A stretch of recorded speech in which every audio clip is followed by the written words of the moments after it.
आज का हमारा टॉपिक है ट्रांसमिशन लाइन और उस ट्रांसमिशन लाइन में प्रयोग होने वाले भिन्न भिन्न प्रकार के उपकरण या जो हम इसके अंदर यूज करते हैं। सबसे पहले हम पता करेंगे कि जो हमारा टावर होता है, पोल होता है, वो क्या होता है, उसका जो स्ट्रक्चर होता है वो क्या होता है। सबसे पहले जो ये वाला पार्ट है हमारा पोल का, ये वाला पार्ट, इसको बोलते हैं टावर बॉडी।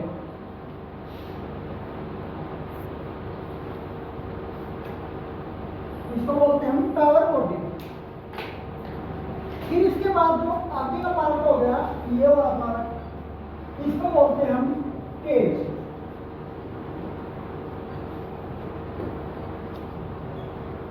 केज। और जो हमारा ये ऊपर वाला पार्ट है, इसको बोलते हैं हम पीक। उसके बाद हमारे जो पोल है उसमें सबसे पहले इसमें यूज की जाती है हमारे क्रॉस आर्म। आप इधर के क्या यूज की जाती है? Cross arm.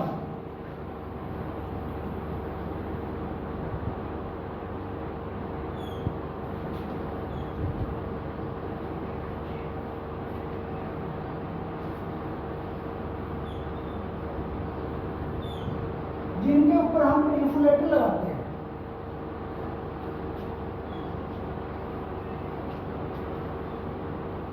ये हमारे हो गए क्रॉस आर्म।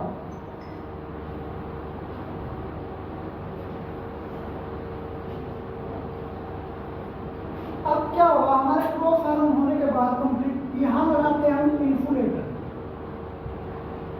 जो यहां पर इंसुलेटर यूज किए जाते हैं वो सस्पेंशन टाइप इंसुलेटर यूज किए जाते हैं। कौन से? Suspension type.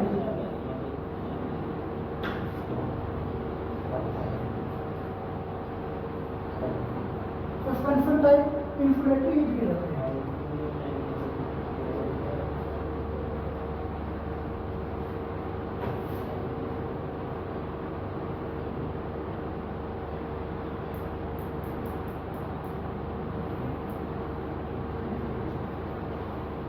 इंसुलेटर यूज होने के बाद यहाँ पे क्या होता है, अब इसके अंदर से कंडक्टर को लेके जाया जाता है। कंडक्टर मतलब जो विद्युत का चालक होता है, बिजली का चालक। जो कंडक्टर हम यूज करते हैं वो कौन सा होता है? ACSR। ACSR means aluminium conductor steel reinforce. Aluminium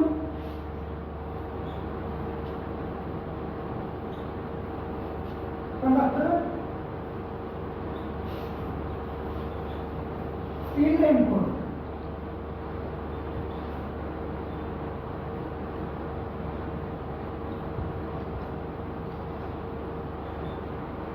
aluminium conductor steel reinforce. इसको स्टील रेनफोर्स क्यों बोला जाता है? क्योंकि इस कंडक्टर के अंदर क्या होता है, जो हमारी वायर होती है, मान लो कि हमारी वायर होगी, इसके अंदर सबसे पहले वायर पार्ट में क्या होता है? स्टील की वायर यूज की जाती है जो अंदर वायर पार्ट में है। और इसके बाहर क्या होता है, जो वायर यूज की जाती है वो कौन सी वायर यूज की जाती है? Aluminium wire. जो स्टील वायर यूज कर रखी हमने वो किस लिए यूज कर रखी है? इसकी जो यांत्रिक एनर्जी है या जो इसके अंदर की एनर्जी है उसको मजबूत करने की, ताकि ये तार ज्यादा प्रेशर से या फिर जब इसके अंदर से हाई वोल्टेज का फ्लो होता है या हाई वोल्टेज इसके अंदर से गुजरती है तो उस टाइम पर यह तार भार की वजह से टूटे ना। इसलिए किसका यूज किया जाता है? ACSR, aluminium conductor steel reinforce. Transmission line लगाने के लिए सबसे अच्छा तो चालक होता है हमारा तांबा। लेकिन तांबा का प्रयोग हम इसीलिए नहीं करते क्योंकि वो कॉस्टली ज्यादा पड़ता है, इसीलिए हम ACSR का यूज किया करते हैं इसके अंदर। ACSR मतलब एल्यूमिनियम कंडक्टर स्टील रेनफोर्स। हमारा ये वाला पार्ट हो गया पावर बॉडी है, जो जो इसके अंदर हमने इक्विपमेंट लगाए वो चीजें होगी यहाँ तक। लेकिन अब इसके आगे चलते हम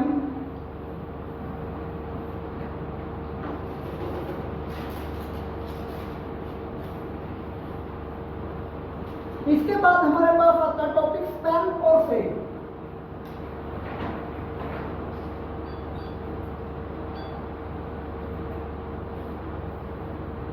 स्पैन और सेग। स्पैन और सेग क्या होता है, हमने ठीक से समझेंगे। मान लो कि कोई हमारा टावर है,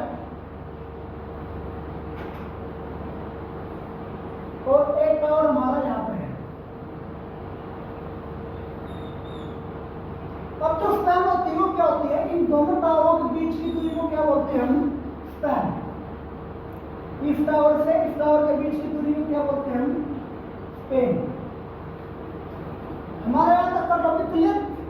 दो पोलों के बीच की दूरी को क्या बोलते हैं हम? स्पेन। फिर हम दो पोलों के बीच में एक तार लेके जाते हैं, जो हम कंडक्टर लेके जाते हैं। जिस तरह हम इस पोल से इस पोल तक कंडक्टर लेके जाएंगे, उस तार को हम जो हल्के से झुकाव के ऊपर से लेके जाते हैं ना, क्योंकि उसको हम प्रॉपरली टाइट नहीं कर सकते। एक लगातार लंबे रास्ते से लेके जा रहे हैं तो उसको पूरी टाइट करके नहीं ले जा सकते, क्योंकि उसके अंदर से एक हैवी करंट का फ्लो मिल रहा है। मान लो हमारी ये 220 kV लाइन है, तो इसके अंदर से जितना ज्यादा पोटेंशियल हो रहा है, जितना ज्यादा करंट फ्लो कर रहा है, वोल्टेज फ्लो कर रही है, उसके प्रेशर की वजह से, उसके भार की वजह से अगर हम इसको लगातार ऐसे खींच के ले जाएंगे तो बिना इसको गैप दिए, तो ये जो हमारी तार है, जो वायर यूज करके चालक यूज करके है, उसका टूटने का डर रहता है। इसी वजह से हम इसको हल्का सा झुका देते हैं। इसको बोलते हैं हम फेड। मतलब जो हल्का सा इसके अंदर ढीलापन छोड़ा जाता है उसको क्या बोलते हैं हम? सैग।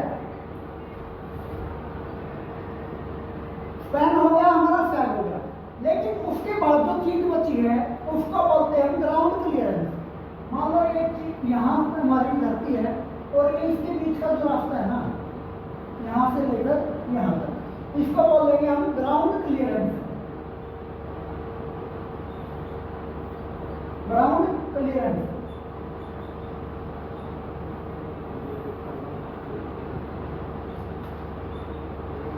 ग्राउंड क्लियरेंस, स्पेन, सैग और ग्राउंड क्लियरेंस, तीन चीजें हमारी कंप्लीट हुई यहाँ पर। उसके बाद क्या होता है, ये हो गया हमारा कंडक्टर।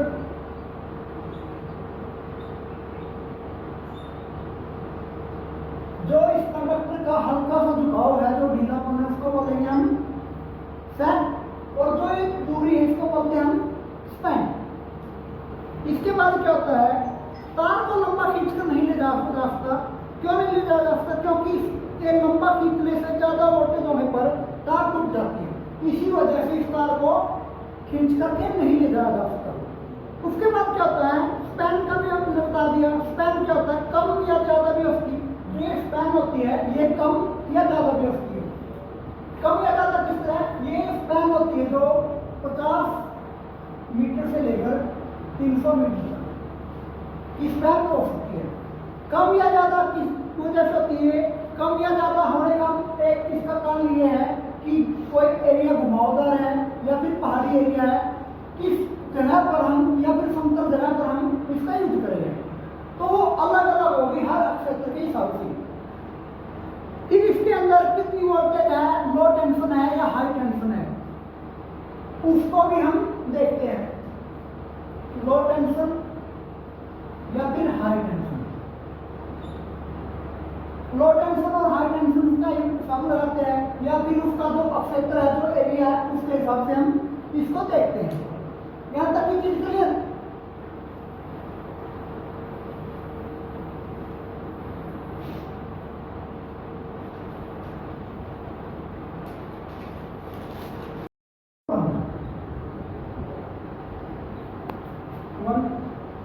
टावर 2, टावर 3 और टावर 4।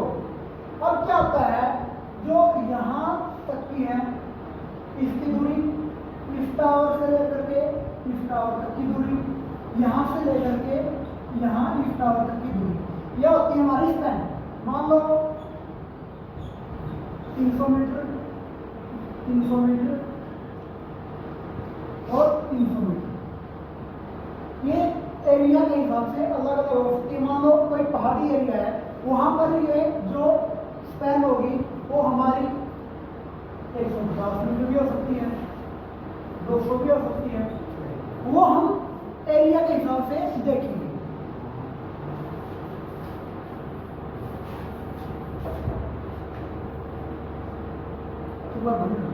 अब लेके आई जाती है अर्थवायर।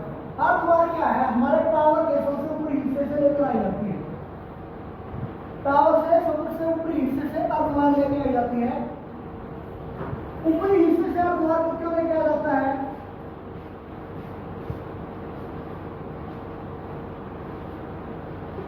अर्थ वायर को इसलिए लेके आ जाता है कि बाय चांस कहीं से भी कोई कंडक्टर पोल से टच कर जाए। मान लो यहाँ से हमने कंडक्टर लगा रखा है, पोल से टच हो गया या किसी भी वजह से कहीं भी टच हो गया जिनके, तो जो इसका एक्स्ट्रा करंट है, जो एक्स्ट्रा करंट है वो सीधे ही अर्थ वायर की सहायता से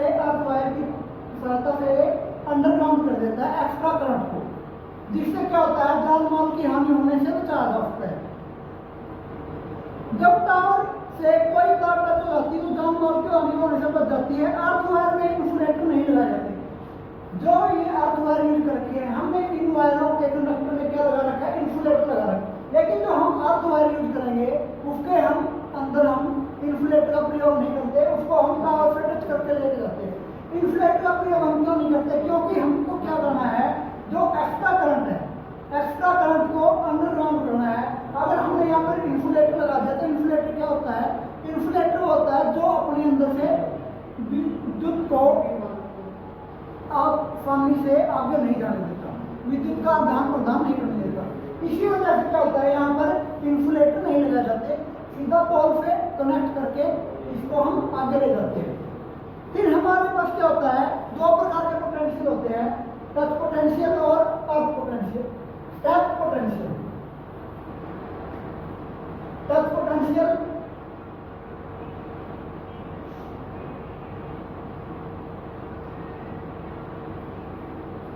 टच पोटेंशियल और स्टेप पोटेंशियल।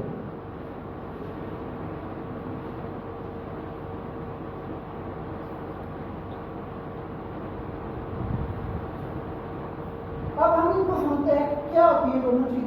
मान लो हमारा कोई टावर है, यहां से कोई कंडक्टर जाने जा रही थी। टच पोटेंशियल क्या होता है, कोई भी वायर या कोई कंडक्टर चालक टूट कर यहां टच हो जाता है इस पोल से, और जैसे ही हम इस पोल को टच करते हैं तो क्या होगा, ये हमें झटका देगा। टच करने से जो हम इसको टच करेंगे तो एक विद्युत का झटका लगेगा, जिसको हम बोलते हैं टच पोटेंशियल। पोटेंशियल मतलब विद्युत, पोटेंशियल मीन्स विद्युत या वोल्टेज।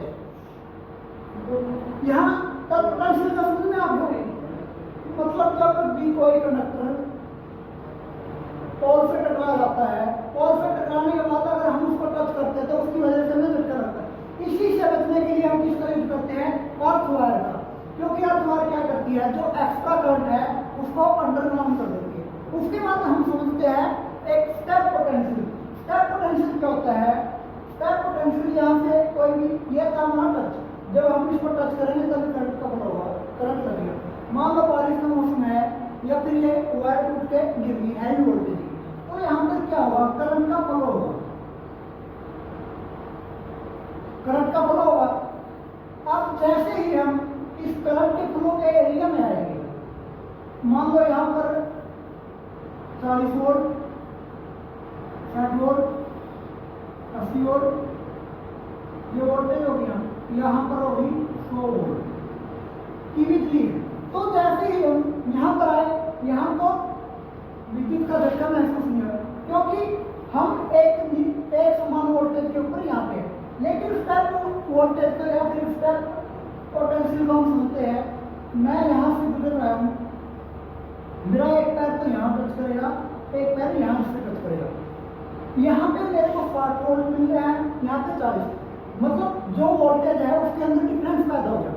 उस डिफरेंस की वजह से क्या होता है, हमको झटका लगता है, लेकिन एक समान वोल्टेज में कभी भी झटका नहीं लगता। इसको बोलते हैं स्टेप पोटेंशियल। जो अर्थ वायर यूज करती है, इसके द्वारा हम स्टेप पोटेंशियल से नहीं बच सकते। इसको से बचने के लिए क्या करना होगा, बाई चांस मान लो जैसे ही कोई भी तार का टुकड़ा या फिर तार टूट के जमीन में गिर जाती है और वहां पर इस स्टेप पे 40 वोल्ट है, इस स्टेप पे 60 वोल्ट है, दोनों में डिफरेंस पैदा हो गया, वोल्टेज डिफरेंस हो गया। और हम एक चीज पढ़ रहे थे कि जहां पर भी हम एक समान वोल्टेज है वहां हमें विद्युत का झटका नहीं लग सकता। तो अब इससे बचने के लिए जैसे ही मैं अपना स्टेप आगे उठाऊंगा तो विद्युत का झटका लगेगा। तो इससे बचने के लिए क्या कर सकते हैं हम, इससे बचने के लिए दोनों पैरों को इकट्ठा रखेंगे, इस तरह आगे बढ़ेंगे, जिससे क्या होगा, विद्युत का झटका नहीं लगेगा। क्योंकि यहाँ पर मेरा 40 वोल्ट मिल रहा है, तो मैं दोनों स्टेप आगे एक साइड में लेके जाऊंगा तो कितना मिलेगा, 60 का। तो इससे क्या है, मेरे को एक समान वोल्टेज मिल रही है। ये चीज समझ में, कट पोटेंशियल क्या होता है और स्टेप पोटेंशियल क्या होता है। तो मीन्स क्या होता है, ऑप्टिकल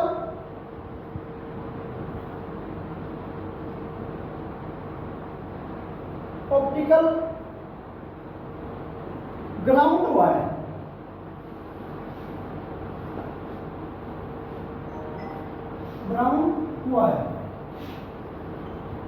ऑप्टिकल ग्राउंड वायर। इस वायर का ऊपरी हिस्सा क्या होता है, ऊपरी हिस्सा बना होता है इसका ACSR, ऊपरी हिस्सा इसका बना होता है इस वायर का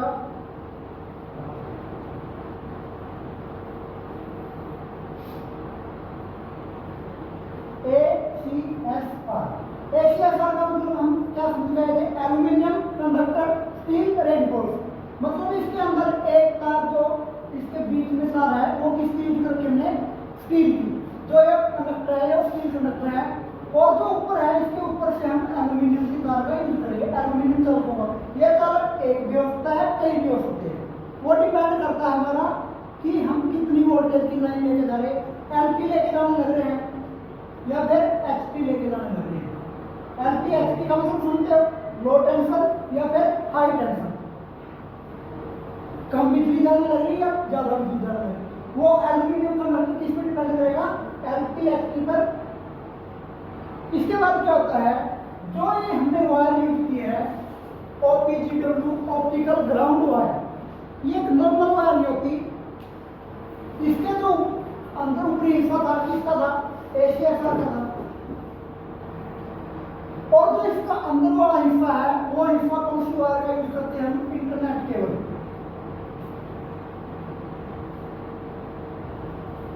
इंटरनेट वायर, इसके साथ हम क्या करते हैं कि इंटरनेट वायर यूज करते हैं।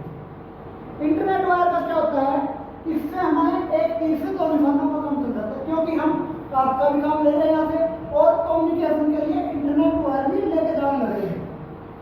यह सस्ता भी पड़ जाता है और एक साथ दो काम भी हमारे हो जाते हैं। अलग से कैसे लेके जाएंगे, मान लो हमारी ये वायर को जाने लगी, अब तो क्या करेंगे, एक वायर के साथ दो वायर लेके जाने लगे। लेकिन अलग से लेके जाएंगे तो एक तो हमारी एक वायर जाएगी, साथ में इसके साथ में एक अलग से इंटरनेट वायर लेके जाएंगे, तो उसमें क्या होगा, कॉस्टली पड़ जाएगा ज़्यादा। उससे बचने के लिए हम ये काम करते हैं, और फिर जो ये इंटरनेट वायर यूज कर रहे हैं हम, इससे हमें एक आसानी होती है, एक तो हर एक एरिया में नेटवर्क पहुंच जाता है और कम्युनिकेशन बेहतर हो जाता है। मान लो मैं एक सब स्टेशन मेरा यहाँ पे है, एक सब स्टेशन यहाँ से यहाँ तक कम्युनिकेशन किसके द्वारा कर रहा हूँ मैं, इंटरनेट वायर के द्वारा, जिससे कम्युनिकेशन आसान हो जाता है और एक हर एरिया में नेटवर्क पहुंच जाता है और हमारी बिजली तो फ्लो करने लग रही है।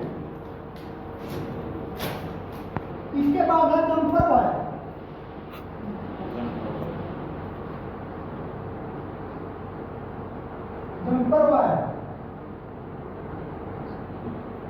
जम्पर वायर से हम क्या समझते हैं, मान लो हमारे पास एक पोल यहाँ पर है, एक पोल यहाँ पर है और एक पोल यहाँ पर है। अब यहाँ से हम यहाँ लगा रखे होंगे इंसुलेटर, इस साइड भी इंसुलेटर है और इस साइड भी इंसुलेटर है। सेम इस टावर पे भी हमने इंसुलेटर लगा रखे हैं और सेम इंसुलेटर हमने यहाँ पर भी लगा रखे हैं। ठीक है, अब क्या इंसुलेटर क्या काम करता है, करंट को आगे फ्लो नहीं करने देता। ये इंसुलेटर विद्युत का कारण होता है जो चीनी मिट्टी से बने होते हैं। ये यहाँ पर हमने कौन सा इंसुलेटर यूज किया है, स्ट्रेट पाइप।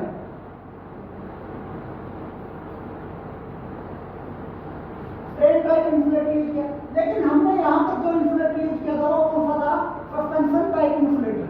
यहाँ पर क्या होता है, अब हमारी वायर यहाँ से यहाँ तक आने लगी, एक इंसुलेटर से दूसरे इंसुलेटर को कनेक्ट करिए, यहाँ से ये आने लग रही है, फिर ये वायर यहाँ से यहाँ तक कनेक्ट हो रही है और आगे ऐसे चलती जा रही है।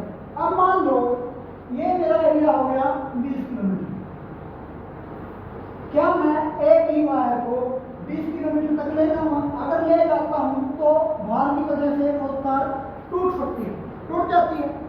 टूटने से रोकने के लिए हम क्या करते हैं, जम्पर वायर का यूज करते हैं। जम्पर वायर क्या होती है, यहाँ तक हमारी बिजली की सप्लाई होगी तो लगा रहे हैं, फिर यहाँ से एक वायर उठाएंगे जिसको इसको बोलते हैं हम dumper wire. Dumper wire same हम यहाँ पे करेंगे। यहाँ तक का अगर तो यहाँ से यहाँ ज्वाइन कर देंगे और यहाँ से यहाँ ज्वाइन कर देंगे। अब यहाँ क्या होगा, हमारा जो वायर यूज की है, एक पोल है हमारा, पोल ये एक पोल है, इसके ऊपर कितनी तारों का वजन है, या फिर एक डंपर वायर के ऊपर कितनी तारों का लोड है, एक इस तार का लोड है और एक इस तार का लोड है। जैसे सुनते हैं टावर 1 है और टावर 2 है, टावर 3 है। अब जो टावर 2 है उसके ऊपर कितनी तारों का लोड है, एक टावर 3 से आने वाली तार का और एक टावर 1 से आने वाली तार का, सिर्फ 2 तारों का लोड है। इससे क्या होता है, लोड भी डिवाइड हो गया। और एक फायदा होता है इस डंपर वायर का, मान लो मेरे पास यहाँ पर कोई फॉल्ट हो गया, यहाँ से कोई वायर खराब हो गई, इसके लिए क्या होगा, मैं पूरी लाइन को तो बंद नहीं करूँगा, क्योंकि ये ट्रांसमिशन लाइन मेरी आ रही है कहीं आगे से, जहाँ पर भी जनरेटिंग स्टेशन है, जनरेटिंग स्टेशन से मेरी वायर आने लगी है। तो अब यहाँ पर फॉल्ट हो गया, तो जो यहाँ से मान लो ये एरिया हो गया 15 किलोमीटर, 16 किलोमीटर पे जाके मेरी वायर में फॉल्ट हो गया। तो मैं क्या करूँगा, फॉल्ट यहाँ हुआ है, मैं यहाँ से इस डंपर वायर को हटा दूंगा। इसको हटाने को बोलते हैं हम ब्रोकन डंपर। ब्रोकन डंपर, इससे क्या फायदा होगा, हमें पूरी लाइन बंद नहीं करनी पड़ेगी, क्योंकि यहाँ से मैंने बिजली सप्लाई की कट कर दी। अब यहाँ से इसको सप्लाई को कट करूंगा तो क्या आगे करंट जाएगा, यहाँ से आगे करंट नहीं जाएगा। तो मैं यहाँ पर जो फॉल्ट है उसको आसानी से ढूंढ सकता हूँ और कंटिन्यू करके ठीक कर सकता हूँ इसको बिना किसी तरह की। और यहाँ पीछे वाली लाइन भी हमारी चलती रहेगी। इस वजह से किस तरीके से किया जाता है, 2 फायदे हो गए यहाँ पे इसके डंपर वायर के। एक तो क्या हुआ, लोड डिवाइड हो गया, और एक ज्यादा लंबी तार न लेके जाने की वजह, तार में नहीं लेके जानी पड़ेगी हमको, तार भी नहीं लेके जानी पड़ेगी, और एक पूरी हाफ होने के बाद पूरी लाइन को भी मेरे को बंद नहीं करना पड़ेगा। इसके बाद है, हमने एक चीज समझी थी कि एक टावर से अब कितनी तारों का लोड हैंड कर रहा है, 2 तारों का। टावर 1 हमारी लाइन आती है जो वहां खत्म हो जाती है, मतलब टावर 1 पर हमारी लाइन आई, यहाँ खत्म हो गई, यहाँ इंसुलेट कर गया, यहाँ इंसुलेट कर गया, आगे करंट का फ्लो नहीं होगा। उस करंट के फ्लो करने के लिए किस तरह कर रहे हैं हम, डंपर वायर। यह एक टॉपिक यहाँ तक क्लियर है। इसमें हमने पढ़ा था एक OPGW, OPGW क्या मतलब था, optical ground wire.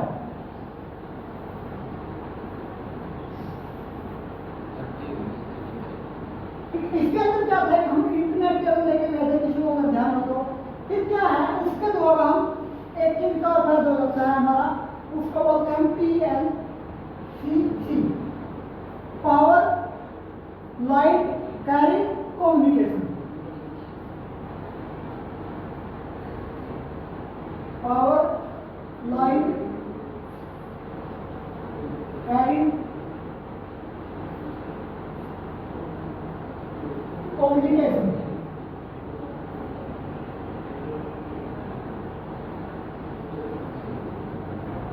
Power line carrying communication, इसका क्या होता है, इससे हमारा फायदा क्या होता है, हम इस वायर की सहायता से एक स्थान से दूसरे स्थान पर कम्युनिकेशन कर सकते हैं, हमारे नेशनल सिग्नल्स को आगे शूट कर सकते हैं। ये चीजें समझ रहे हैं, PLCC और OPGW।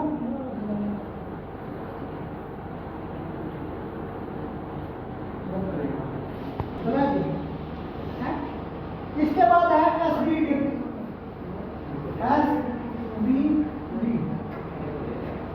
SBD क्या होती है, stroke breath damper. Stroke breath damper.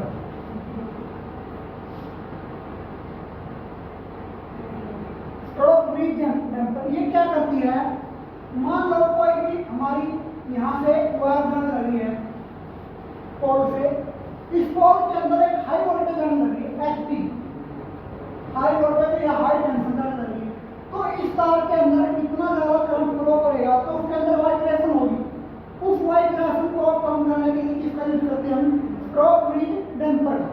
Stroke bridge damper क्या होता है? मान लो तुमने देखा होगा कोई कंडक्टर है, यहाँ से एक तार होगी जिससे यहाँ से लगे होता है कान से लगे हुए, इन कान से क्या काम हुआ है? जब भी हाई वोल्टेज की वजह से इस तार के अंदर कंपन हो, उस कंपन को कम करने का काम कौन कर रहा है? SBD, stroke bridge damper. इसके द्वारा हम तार में कंपन को कम करके तार को टूटने से बचा सकते। अब मान लो कोई तार जंग लग रही है, उसके अंदर अगर वाइब्रेशन होगी तो वाइब्रेशन से वो तार हमारी टूट सकती है। उसको कम करने के लिए किसका प्रयोग करेंगे हम? स्ट्रोक ब्रिज डैम्पर का, जिससे पूरी तार की कंपन को हम दूर कर सकते हैं। इसी वाइब्रेशन को कम करने के लिए किसका यूज किया जाता है? SBD, stroke bridge damper. उसके आगे है स्पेसर।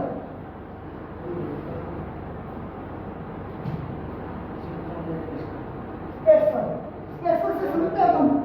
स्पेसर का मतलब क्या होता है? हमारी कोई भी वायर है,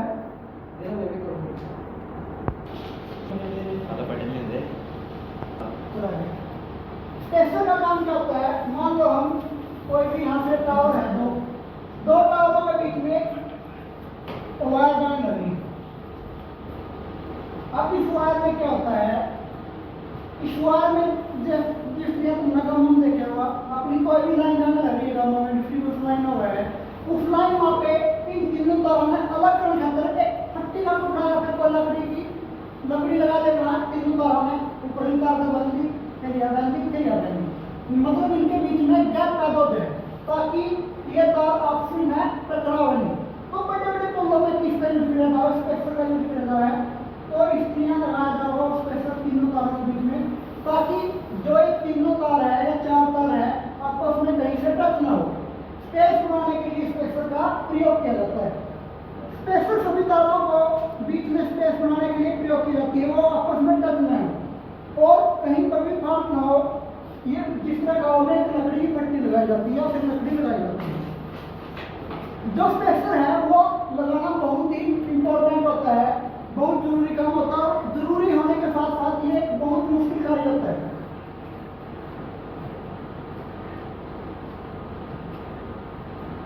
बहुत जरूरी होने के साथ साथ एक मुश्किल कार्य होता है, क्योंकि एक हैवी ऊंचाई पे बहुत ज्यादा ऊंचाई पे लगाने पड़ते हैं।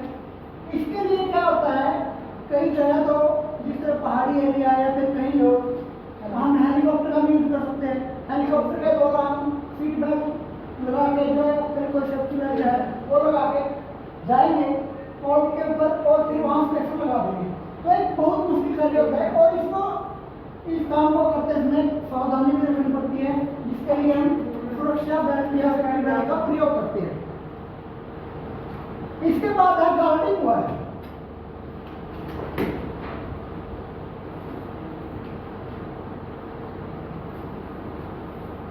गार्डिंग वायर क्या होती है? गार्डिंग वायर गार्ड करने का काम करती है। मान लो ये हैवी लाइन चल रही है, इसके नीचे तार लगा दी जाएगी दो, और उन तारों को इस तरह दूसरी तारों से टच कर दिया जाता है, जिसको हम क्या बोलते हैं? Guarding wire. गार्डिंग वायर का काम क्या होता है? गार्डिंग वायर हमेशा हम कहाँ यूज करते हैं? भीड़ भाड़ वाले एरिया में।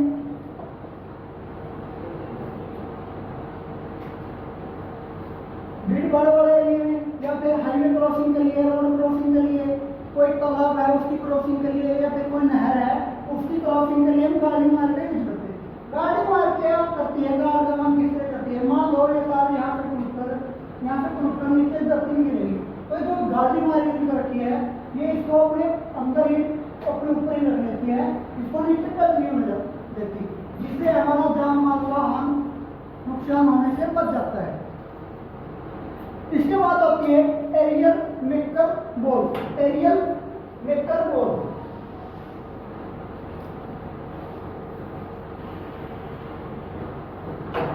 एरियल